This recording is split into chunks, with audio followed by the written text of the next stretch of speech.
गांधी वर्मा भैया हमरे आपके द्वारा 151 रुपए का सम्मान। और आप सूरज प्रताप यादव जी युवा नेता, आपके द्वारा 100 रुपये। बहुत बहुत धन्यवाद। आशीर्वाद के चारे धरौली से बहुत बहुत धन्यवाद भैया।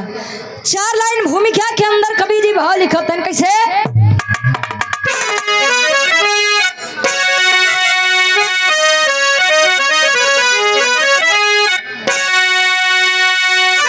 अंकुरित उर में होता यह अहंकार, जब लुप्त हो जाती गरिमा है सब ज्ञान की। अधर्म की राह अग्रसर होता है मानव, चाह हो जाती मिथ्या सब सम्मान के। असत्य पे सत्य की जीत होती सदा, अरे लाख कर ले भले अत्याचारी।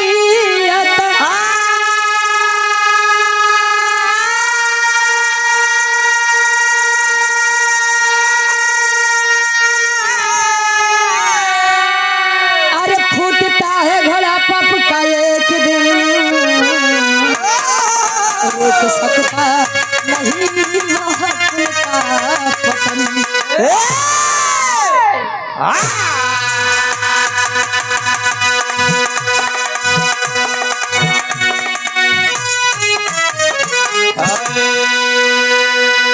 अंकुरित उर में होता यह अहंकार, जब लुप्त हो जाती गरिमा है सब ज्ञान की। गुरुजी आजकल आदमी के कोनो न कोनो चीज के ऊपर घमंड बा। हाँ, क्योंकि अपने धन के ऊपर घमंड बा, क्योंकि अपने बल के ऊपर घमंड बा, क्योंकि अपने सुंदरता के ऊपर घमंड बा, मेहरारू के ऊपर घमंड बा। जैसे तो हाँ, दुनिया के सबसे बड़ा घमंडी इंसान नहीं है। अरे वाह, अरे जिया बहादुर, ढेर तोहार छाती फूल कम मंजीत भैया। और पुनः हमारे गार्जियन जी जो कि परिचय के मोहताज नहीं है, आप हमारे गार्जियन आप श्री मंगल भैया ठेकेदार साहब कल्याणपुर से 100 रुपया बहुत बहुत धन्यवाद। खो आदमी घमंडी काहे नहीं हो खंड काहे ना। आजकल नीला ड्रम में डाले वाले जमाना में जेके मेहरारू वफादार मिल जा भाई, ओसे बड़ वफादार के होई। संदीप सतीलाल वर्मा भैया हमारे ये लाइट हाउस वाले। अच्छा ठीक ठीक, मतलब या कहती मंगल भैया के बोल दे करी तो तुरंत आप बोल दे करी। अरे जिया बहुत बहुत धन्यवाद भैया। ले लिहन भाई वो आजा भैया हमारे कसिया से। अच्छा महेशो भैया के बोल दे करी। ठीक ठीक, बहुत बहुत धन्यवाद। मान गए तो कहा हम ए भैया में कवि जी बड़ी सुंदर गजल के भाव लिखत है। कौन लड़का अपने बेवफा सनम बदे कहे जा बेवफा जा 100 रुपया ले खुश कभो न रहबो जा जा कभो न खुशी रहबू। आज 100 लेता है संजय तो 500 खर्चा करवाऊ हम, परेशान मत हुआ। लड़कवा कहे कैसे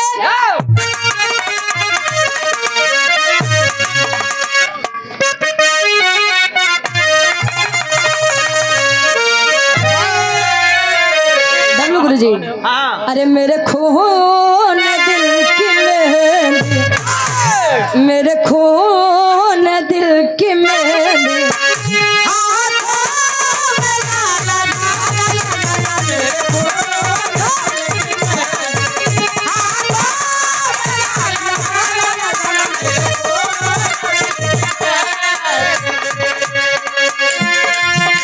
अरे मेरे खून दिल की मेहंदी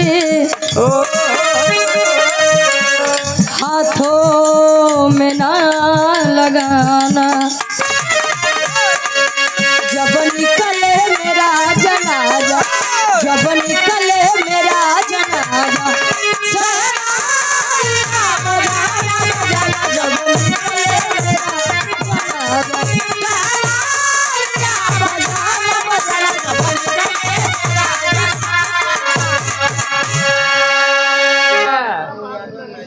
राम बहादुर यादव जी नरी से आपके द्वारा 21 रुपया बहुत बहुत धन्यवाद। अरे जिया बाबा वाह यार ला तू इनका देख के हिम्मत आवत बा हमरे, बहुत बहुत धन्यवाद।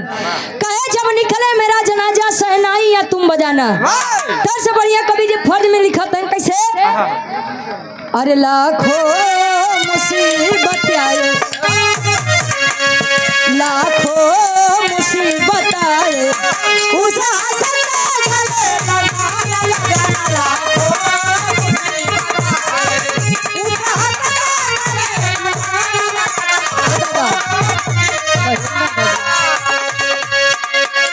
अरे लाखों मुसीबत आए,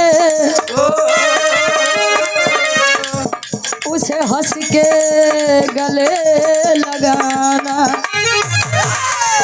कर्मों से हो न बिछले, कर्मों से हो न बिछले, तुम्हारा फर्ज निभाना, कर्मों से हो न बिछले, तुम्हारा फर्ज निभाना,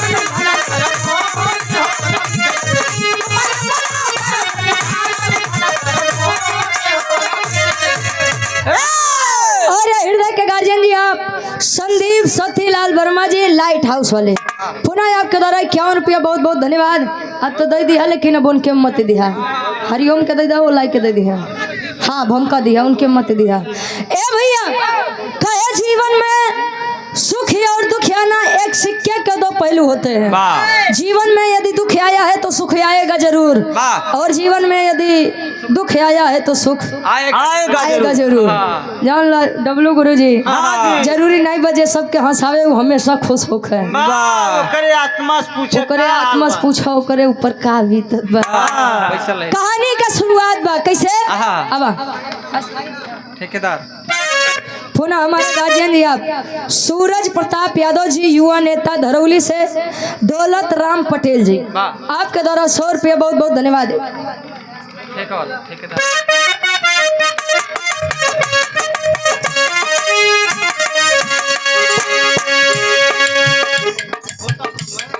और पुनः हृदय के हमारे गार्जियन जी आप मंगल भैया हमारे ठेकेदार साहब कल्याणपुर से, पुनः आप हृदय के गार्जियन जी के द्वारा 100 रुपया बहुत बहुत धन्यवाद।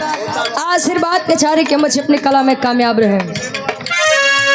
और ये हृदय के गार्जियन जी आप महेश पटेल जी, जिला पंचायत सदस्य प्रथम से, अच्छा आपके द्वारा 151 रुपये का सम्मान बहुत बहुत धन्यवाद।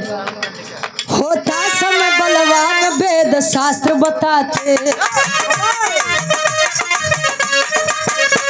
होती उन्हीं की जीत जो पग आगे बढ़ाते, सीता हरण किया था कानन में दशानन, पापी कुलीन कर्म किया घोर या पावन, कपिदल के साथ सागर तट पे आए खरारी, कपिदल के साथ सागर तट पे आए खरारी,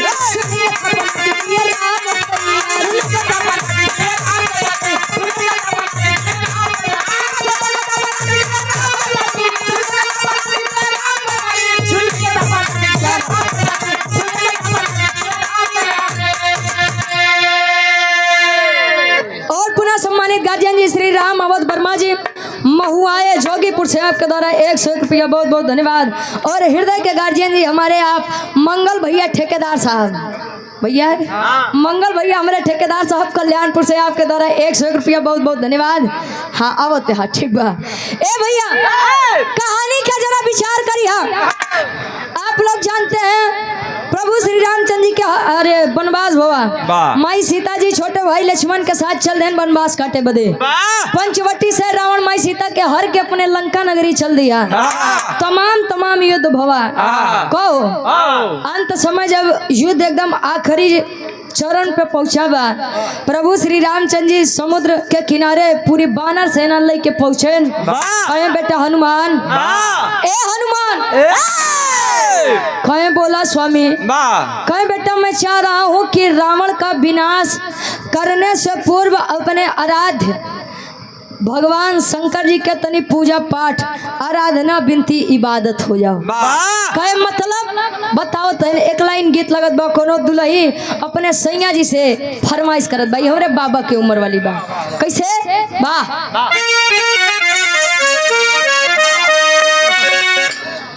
दौलत राम पटेल भैया हमारे सूरज प्रताप यादव जी शंभुनाथ यादव धरौली से आप गार्जियन जी के द्वारा 100 रुपया बहुत बहुत धन्यवाद। दुल्ही का ये फरमाइश करत बात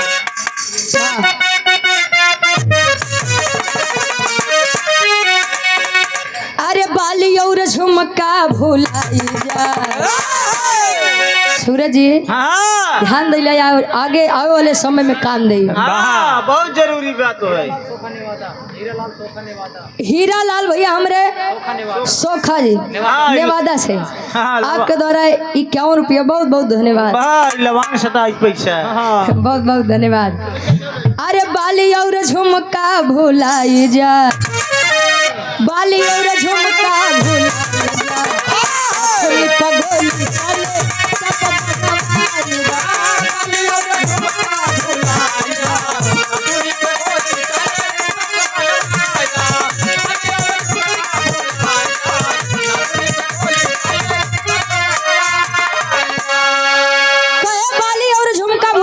पगोली चले पगोली चले टप बनवा तले हनुमान जी से अरे भैया दे दे दे दे दे दे हम कहाँ आए इतना दूरी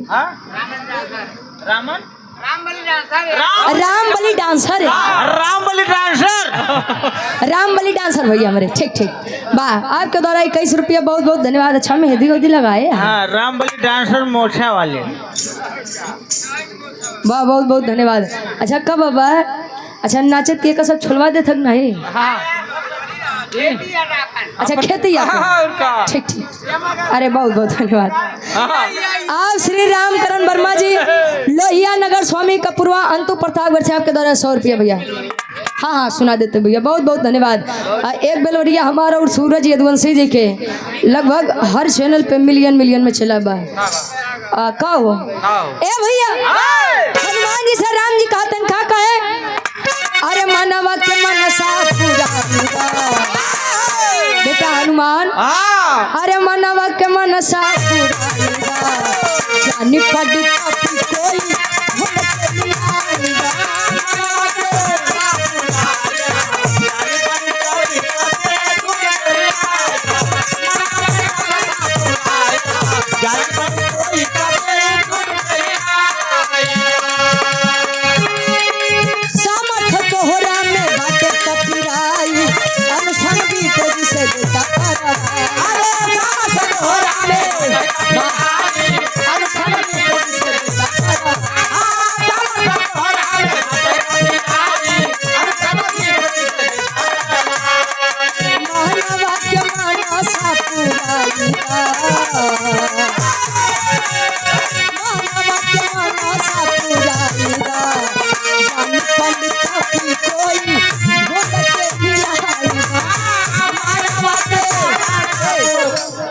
अरे वाह एक जने बाहर अरे जिया ये पावर ब्रेक है कहे मनवा के मनसा पुराई दा ज्ञानी पंडित कभी कोई ढूंढ के लिए आई दा कहे कि बेटा हनुमान शिवलिंग के स्थापना करे से पहले जा इस संसार के जो सबसे बड़ा विद्वान पंडित होखे के लिए आई क्या बा हनुमान जी कहे कि स्वामी बार बार हम के भेजा थे हम न जा तो क्या जाई जामुन तंग धरे का करी नल्ली ई केवल जय श्री राम करिए बेटा। अरे वाह ए भैया काहे कि काहे हनुमान बार बार तो याद दियावे के पड़त है। जवन काम तू कोई सकत है वो पूरी सेना हमार ना कर सकत। बाकी सेना तो खाली जय श्री राम जय श्री राम करे। जय श्री राम। हाँ हाँ बस करा भैया, नल नील की आत्मा इनके अंदर आ जाता का करवा। अच्छा यार हनुमान जी आज्ञा पाए के उड़ान भरतन पहुंचतन कहाँ? ब्रह्मलोक ब्रह्मा जी के पास। एक लाइन तरस के गीत बा, ई गीत अपने समय में बड़ी तहलका मचाए रही। कैसे?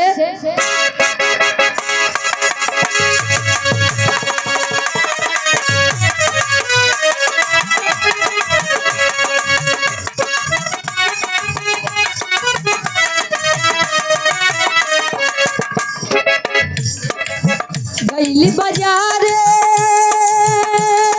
हाय हाय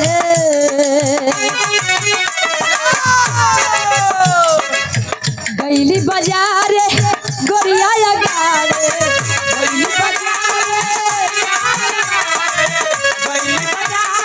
गोरिया या गारे।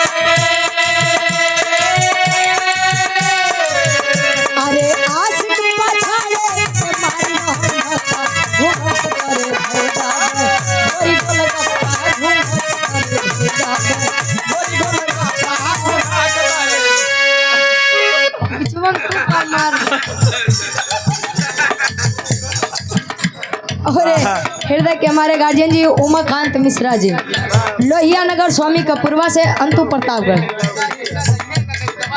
अच्छा ए सूरज जी एक जवाब दे दी है, घूंघट तरे दे दाबे गोरी गोल गप्पा। हाँ एक जवाब दे दी है, ठीक बा? ये आपके द्वारा 100 रुपये बहुत बहुत धन्यवाद। अरे भैया वो जवाब दे में बड़ा आगे। जवाब दे दे तब जाएगा। हम जवाब दे में बड़ा आगे। खाली बस एक बार उनके कहा के देरी बा, चला जवाब दे दिया।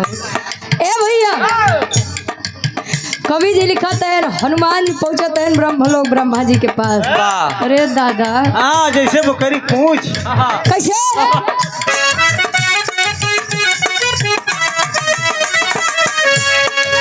रघुवर जोहारे हनुमत पधारे रघुवर जोहारे जय श्री राम।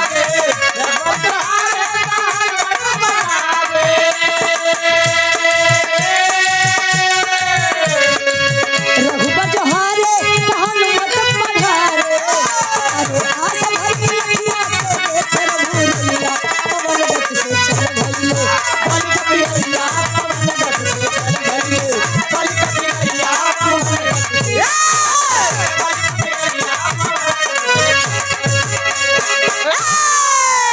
और आप राम आश्रय पटेल जी जिला पंचायत सदस्य, आपके द्वारा 151 रुपया बहुत बहुत धन्यवाद। आशीर्वाद के चारे की उम्र से अपनी कलम में कामयाब रहे जे हमार जीव जा रे। हाँ ओकर आत्मा जरूर फाटे। हाँ, असल हो ले जाई। ए भैया हनुमान जी पहुंचे ब्रह्मा जी नेत्र खोला कहीं कस बेटा हनुमान कस बेटवा हिया प्रभु का कहे महाराज सब चीज ठीक बा, बस हमारे प्रभु श्री रामचंद्र जी शिवलिंग की स्थापना करावे चाहते हैं। कहन कि उन्होंने कहा कि जाइए जो संसार का सबसे बड़ा विद्वान पंडित हो उसे लेकर आइए। कहन तब यार का करे चली आया।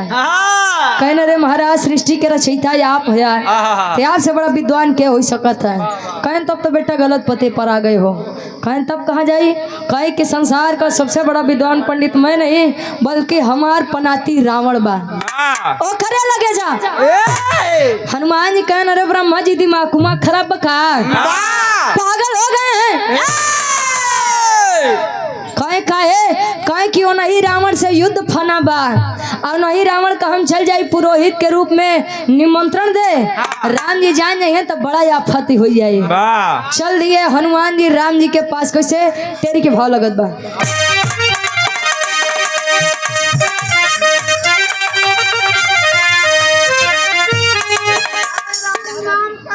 अरे वाह क्या बात है। तेरी के भाव में कवि जी लिखा है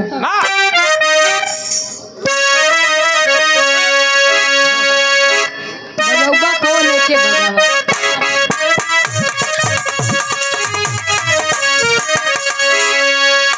अरे बोले बोले खदारी तब बजरंगी से बोले बोले बोले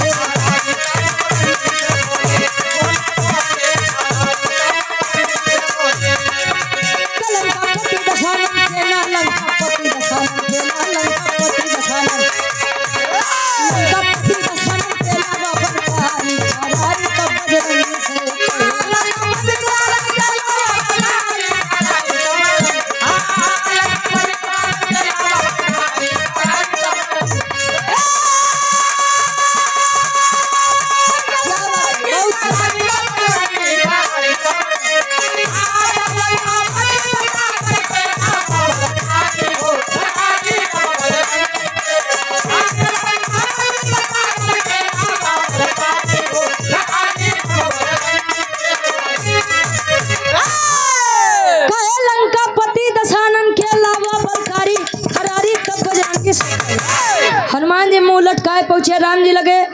राम जी कहें कस बेटा हनुमान कस अकेले आई गया। ब्रह्मा जी कहाँ हैं? कहे महाराज ब्रह्मा जी नहीं आए। क्यों? उन्होंने कहा कि संसार का सबसे बड़ा विद्वान पंडित वो नहीं बल्कि रावण है। कहें तब क्या करे यार चली आया। हाँ भाड़ा किराया कम परियर है। हाँ वह समय भाड़ा किराया तो ही चलते रहा है। कहें तब क्या करे यार चली आया। अरे महाराज तनी जागा दिमाग खोला। अरे रावण जी के बात करते हो नहीं रावण जो माई सीता के हर के अपने नगरी लेके चला गया। हाँ वही रावणवा ए इज्जत से है। हाँ ए भैया इतनी बतिया जले राम जी सुनते हैं समझाते हैं कि बेटा हनुमान आज आप एक योद्धा का दूत बनकर नहीं बल्कि एक लाचार यजमान का दूत बनकर जाइए। इतनी बतिया सुन के हनुमान जी उड़ान भरते हैं। डब्लू गुरु जी विचार करते हैं कि अरे यार राम जी के बतिया मान के हर तक चल तो आए लेकिन अगर रावण ये हालत में देख ली है तो जान ला बड़ा गुस्सिया आई है तो हवे ना लेकिन बेइज्जत करके हटा दी है। राम राम के जाप करें भेष यापन परिवर्तित करें रूप जब बदलें नहीं बुढ़ाऊ दादा खिनाही आप खिनाही हनुमान जी बुढ़वा के रूप लिहन आज तो बे ठीक ठाक यार लाठी लेके हिलत पहुंचत है। जब पहुंचन कहन भैया दरबारी रावण जी के नगरी इहे भैया दरबारी रावण जी के नगरी है बा। अरे वाह कहे क्यों नहीं के दरवाजे खड़ा हो के बाबा पूछा था क्यों कर नगरी बा। कहन के बेटवा घरे तनी पूजा के आयोजन कराए बटे कोनो पंडित नहीं मिलत बा जैसे रावण जी का हिल लई जाए बदे। राम बलि डांसर जी गार्जियन जी हमारे 21 रुपया बहुत बहुत धन्यवाद। और रामचंद्र भैया हमारे अंतु से 51 रुपया बहुत बहुत धन्यवाद। कहीं की एक बात बताई तू बूढ़े आदमी है यहाँ से बताई देते ही रावण जी अंदरवा राम जी से लड़े बदे योजना बनावते हैं। खैन देखाए के सारे के भैया हम पूजा पाठ करावे यही आई सार हमरे प्रभु से झगड़ा कराए बदे परेशान बा। खैन बस एक बार भेंट करवाई देता है। पहुंचते हैं अंदर बुढ़वा रूपी हनुमान तले रावण जी देख के मुस्कुराते हैं। तले बताते हैं कैसे एक लाइन गीत लगत बा गीत हमारे गार्जियन जी क्या देश रहे।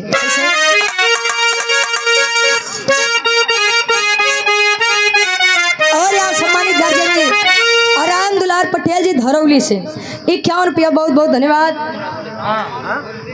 राम कुमार उर्फ ननकऊ भैया 51 रुपया लोहारन कपूर से बहुत बहुत धन्यवाद। अरे तझुलनी प्रौढ़ाने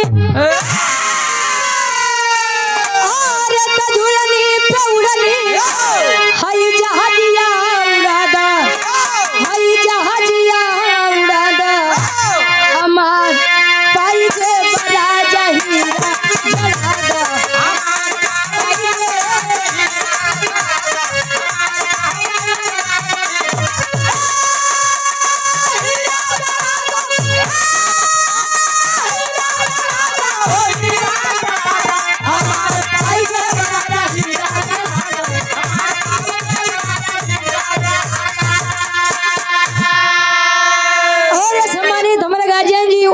मिश्रा भैया हमरे ओ अच्छा उमाकांत मिश्रा जी लोहिया नगर स्वामी कपूरवा से 51 रुपया हमारे डब्लू गुरु जी खातिर स्पेशल।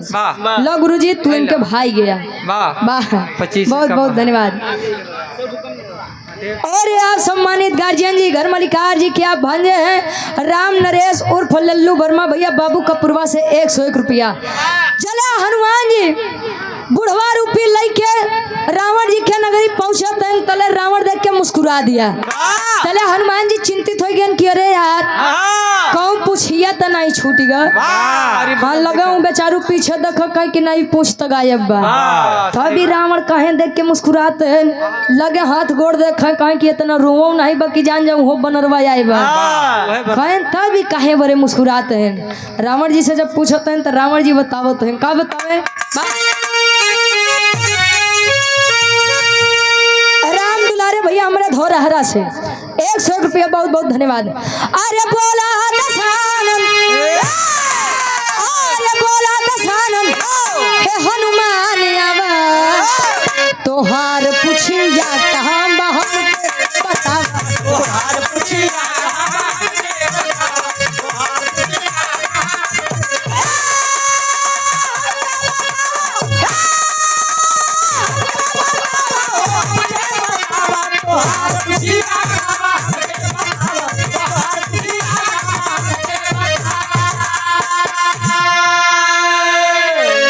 स्वामी के पूर्वा के पावन धरती से स्वर्गीय बाबूजी श्रीमान सीताराम वर्मा जी के सुपुत्र अमर भैया हमरे अमर कंस्ट्रक्शन ठेकेदार के तरफ से आपके द्वारा 100 रुपया बहुत बहुत धन्यवाद।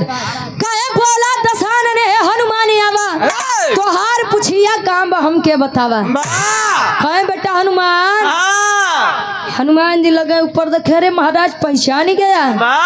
अरे राजू तो कैसे भुला सके थे? कैसे भुलावा हम? अबे कुछ दिन पहले आए रहे हमरे अशोक वाटिका के तहस नहस करया, लंका नगरी जा रहे के कोशिश करया, हमरे कैद से शनि देव के आजाद करवाया। इतना छोड़ा हमरे लड़का अक्षय कुमार का मार के गया। अरे तो भुलाई जब हम कहन वैसे कहन तू बड़ा चतुर बानर है। वैसे ही रूप रख के आया है तो कोनो बड़े खेला बा, दाल में जरूर कुछ काला बा, पूरी दलिया काली बा। अच्छा चले हनुमान जी बताओ तेन हम काहे बदे ई रूप रख के आए? का बतावे? अरे बैठा यजमान बाटे सागर के तीरवा, अरे बन के पुरोहित हरा मन के तीरवा।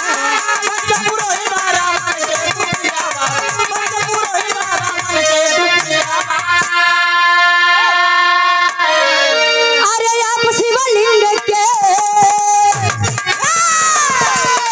अरे आप शिवलिंग के पूजा करा तोहार पुछिया कहवा के बता।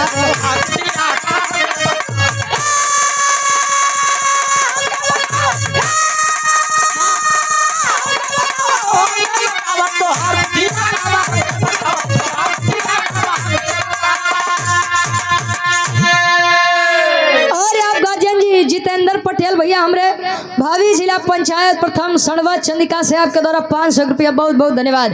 कहे बैठा यजमान बाटे सागर के तिरवा, महाराज हमरे आराध्य प्रभु श्री रामचंद्र जी आपके राह देखते हैं। काहे बदे शिवलिंग की स्थापना कराना चाहते हैं और उन्होंने कहा कि संसार का जो सबसे बड़ा विद्वान पंडित हो उसे लेकर आइए। हालांकि मैं ब्रह्मा जी के पास गया था लेकिन ब्रह्मा जी ने कहा कि संसार का सबसे बड़ा विद्वान पंडित हमारे पनाती रावण यहाँ। क्या बोले हम यहाँ पर लगे आए? कहन हनुमान पागल हो गए हो, दिमाग खराब है तुम्हारा, माइंड हाफ हो गए हो। माइंड हाफ के मतलब? पूरी चूड़ी तुम्हारी ढील है। अरे पागलों के हाफ माइंड कहा थे। कहे कि यहाँ लड़ाई एकदम आखिरी पे बा, तो का तोरे प्रभु का पूजा पाठ लगा बा, कदापि नहीं हो सकता। इतनी बतिया मंदोदरी जी सुनते रहे, जाई के समझावत ये हमार सही है, ए हमार राजा, ये हमार पोपो। वाह मंदोदरी जी के आत्मा इनके अंदर आवत बा। कहे कि कहे कि हम पहले समझाए कि सीता जी के वहाँ छोड़ी आवा, नहीं माना। कम से कम अगर आए हैं कहते हैं कि पूजा पाठ करावे के बाद तो चली जा। मंदोदरी जी के बात मान के रावण जी आज पोथी पथरा लई के पहुंचत है, आमने सामने राम और रावण जी बैठा है। विराह के आखिरी तरह जगत बको पान बेचे वाली के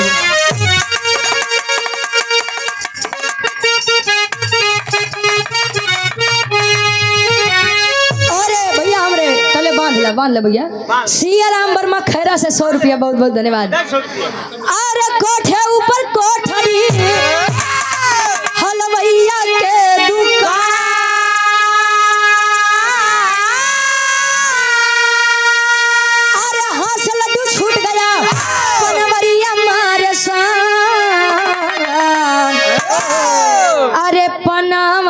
खाइला सूरज जी हेलो पनामा खाइला राजा हमारी दुकान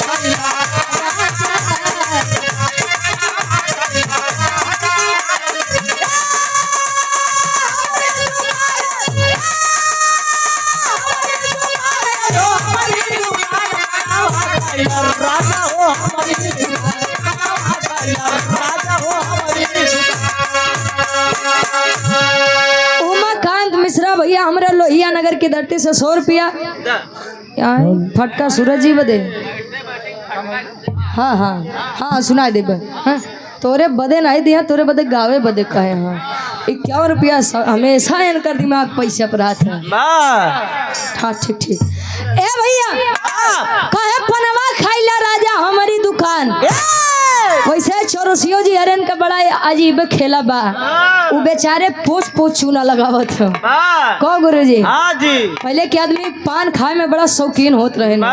सावली श्री अच्छा आज राम और रावण जब आमने सामने बैठे हैं तो राम जी सोचे रावण कुछ बोले रावण सोचे राम जी कुछ बोले रावण कहे कुछ बोलबा राम जी कहे ना बाप आज पुरोहित बना है तो आप कुछ बोला ये बताइए आप कौन है आपको नहीं मालूम है राम जी लगा ऊपर नीचे देखो कहे जैसे तो तुम्हें पता ही नहीं हम क्या यही कहे जितने पूछियो तना बताए ढेरे अपन दिमाग मत लगाया कौन है आप कहाँ से आए हैं और इस समुद्र के किनारे आप क्या कर रहे हैं कहे महाराज मैं अयोध्या के राजा दशरथ का ज्येष्ठ पुत्र राम हूँ 14 वर्ष का वनवास करने के लिए अपनी पत्नी सीता और छोटे भाई लक्ष्मण के साथ आया था लेकिन वह दुष्ट रावण वह पापी रावण हमारे पत्नी सीता के ले जाए के अपने लंका नगरी लेके चला गवा कहन रावण जी कहनो हो तो बड़ी गलत बात बा दूसरे के मेहरारू छुओ का देखबो बड़ा पाप राम जी देखो तन हनुमान जी कहन बस ज्ञान तो ऐसे बताओ तन कि हमसे बड़ा ज्ञानी की होइए नहीं बा कहें कि आपके ऊपर बड़ी तकलीफ बा आज मैं पुरोहित बना हूँ कुछ हो मांग ला जौन मन होता है आज रावण से राम जी वरदान मांगत हैं का वरदान मांगे अब अरे वीर दशरथ के आगे सब बोले हैं करता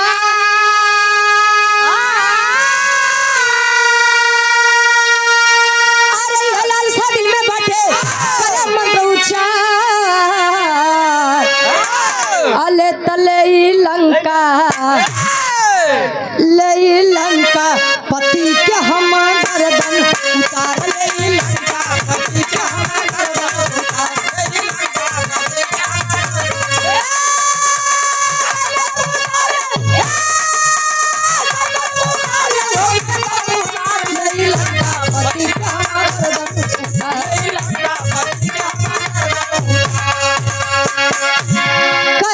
लंका पति के हम गर्दन उतार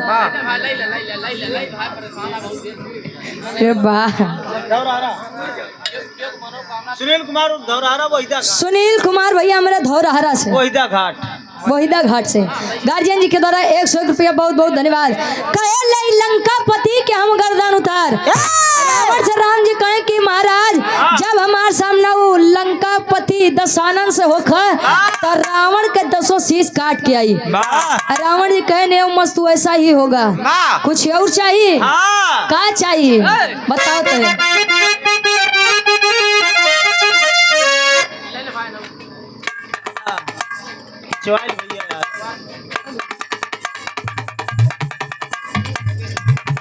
योगेश भाई हमारे ये भगवान कन्हैया और राधिका जी के सुंदर स्मृति देकर सम्मान किए भाई को बहुत बहुत धन्यवाद आशीर्वाद के चाह रही और आप स्वामी के पूर्वा की पवन धरती से स्वर्गीय बाबूजी श्रीमान सीताराम वर्मा जी के सुपुत्र अमर कंस्ट्रक्शन ठेकेदार जी की तरफ से पुनः 101 रुपया बहुत बहुत धन्यवाद पर्चिया ले लो कहे कुंभकर्ण से जब होवे लड़ाई अरे तेरी असुर के समर में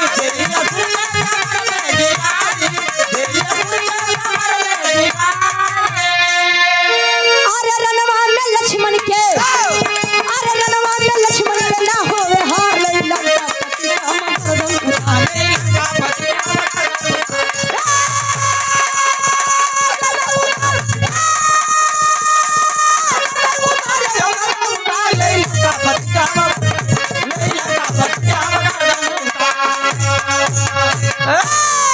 कहे कुंभकर्ण जैसे वीर योद्धा के साथ मेरा सामना हो तो मैं उसे भी मार के आऊं, युद्ध में हमारे छोटे भाई लक्ष्मण के हार न हो।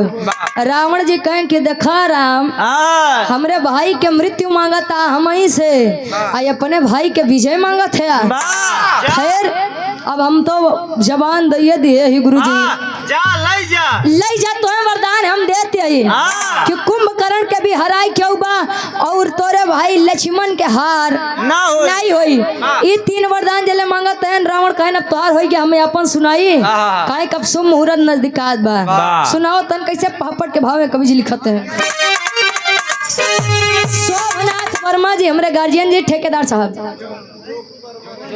अच्छा जोखू वर्मा भैया हमारे रवि से आपके द्वारा 200 रुपया, बहुत बहुत धन्यवाद। अरे रघुराई से बोले मधुरी बानी रावण ज्ञानी हो, अरे रघुराई से बोले मधुरी बानी रावण ज्ञानी हो, हवन करा मिल के दिनों परानी रावण ज्ञानी हो।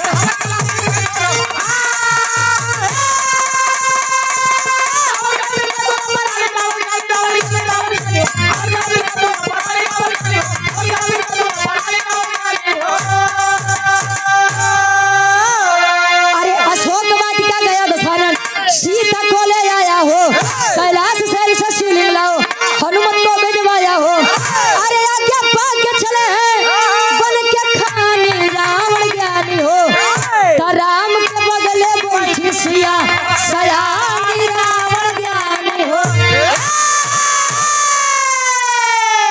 कहे कि मैं चाहता हूँ कि हवन यहाँ दोनों प्राणी मिल के करा। कहन महाराज जी है तो दिक्कत बा, हमार सीता हमरे लगे है ये नहीं बाटे, हम अकेले ही है। कहन एक काम करा यारे बैठा हम लौट के जरूर आऊ। चल दिए न शोक वाट के सीता जी के जब लेके आयन, सीता जी के लेके आयन तो हनुमान जी कहन एक काम करा, अब पूजा पाठ करा के तू चला जा लंका, हम लोग के जाए दे अयोध्या। अब झगड़ा लड़ाई मत करा। रावण समझाओ तन कि नहीं हनुमान, मर्यादा पुरुषोत्तम राम कहे जाते हैं। हमसे वरदान मांगे हैं कि हमारे 10 शीश काट के आई हैं। अब जब ले हमारे 10 शीश कटी है ना तब ले सीता इनके मिली है। अब खाली हवन करे बदे आया, हवन कही के हिंगा से चली जाई है। तू जाए के कैलाश पर्वत से शिवलिंग लेके आवा। अच्छा उड़ान भरत है, धीरे धीरे समय बीतत बा, जब नाही लौटे न हनुमान जी तले बालू के पिंड से आकार दे के शिवलिंग के स्थापना करवाए। जब कराई के चलत है डबलू गुरु जी तले राम जी कहे महाराज कुछ दक्षिणा लैला। रावण कहन का देवो दक्षिणा, तोरे ईटा पत्थर के मकान हमरे सोने के लंका रही तारे खी मेहरारू हो हमारे कब्जा में का देबा। कहन नहीं महाराज कुछ मांगला। मांगत है का मांगे, आखिरी भाव खड़ी के भाव में कवि जी लिखत है।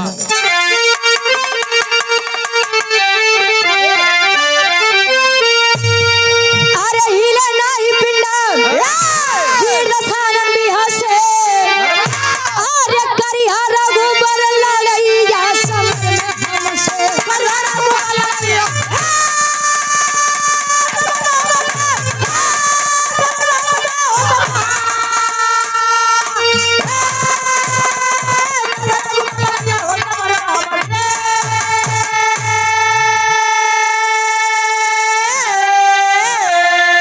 जितेंद्र कुमार पटेल भैया हमारे भावी जिला पंचायत सदस्य मठिया किशुनगंज की तरफ से आपके द्वारा 200 रुपया बहुत बहुत धन्यवाद।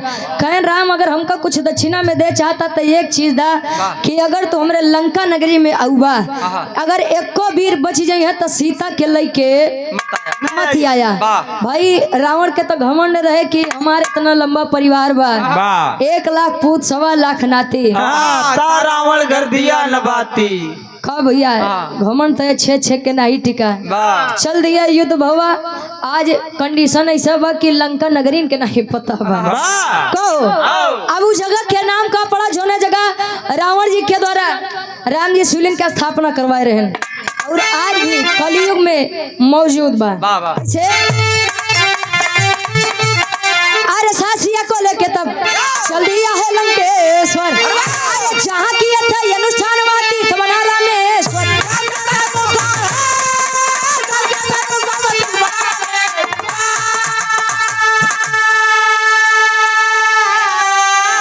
अरे दुनिया करती दर्शन समर में हमसे, करिया रघुबर लड़ैया समर में हम सासिया को लेके तब चल दिया है लंकेश्वर, जहाँ किए थे अनुष्ठान वहाँ तीर्थ बना रामेश्वर। ई बाबूजी गाँव यहाँ गए जगन्नाथ जी के दर्शन करे तो एक स्थान तीर्थ स्थली हो बा रामेश्वरम धाम, जहाँ से भारत देश के आखिरी छोर बा, जहाँ से लोग बताते हैं कि राम सेतु के आज भी कुछ अंश विद्वान है। हाँ गुरु जी, रामेश्वरम धाम के उत्पत्ति भय त्रेता युग, आज कलयुग में भी लोग पिंडा पारे अपने पुरखा पुरनिया के जाते हैं, आखिरी में खानदान के परिचय बा। श्री राम मोहत वर्मा जी महुआए जोगीपुर से आपके द्वारा सही है। BL वर्मा भैया हमारे सांसद प्रतिनिधि प्रतापगढ़ से, ये आपके द्वारा 551 रुपया, बहुत बहुत धन्यवाद। आशीर्वाद के चारी के हम अपनी कला में कामयाब हैं।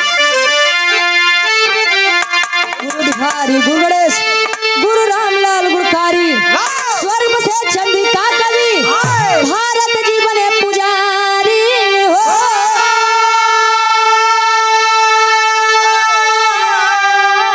अरे खरारी तब बजरंगी से कहे यादव रुचि अब भगवान की लीला नारी।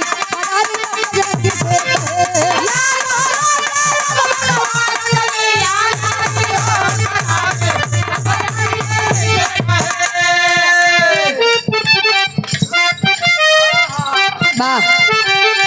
नहीं चाहिए दिल दुखाना किसी का, नहीं चाहिए। और आप 200 रुपया हमारे गार्जियन जी बुआ के गाड़ी एमा 200 रुपया, बहुत बहुत धन्यवाद। नहीं चाहिए दिल दुखाना किसी का,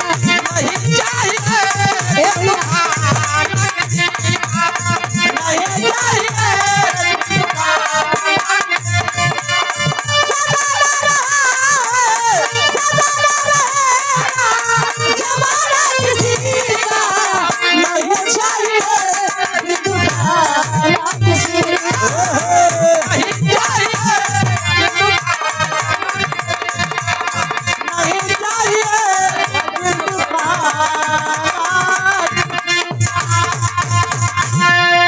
भला जेकर पिराई गाड़ी न हो भैया सोहर यार।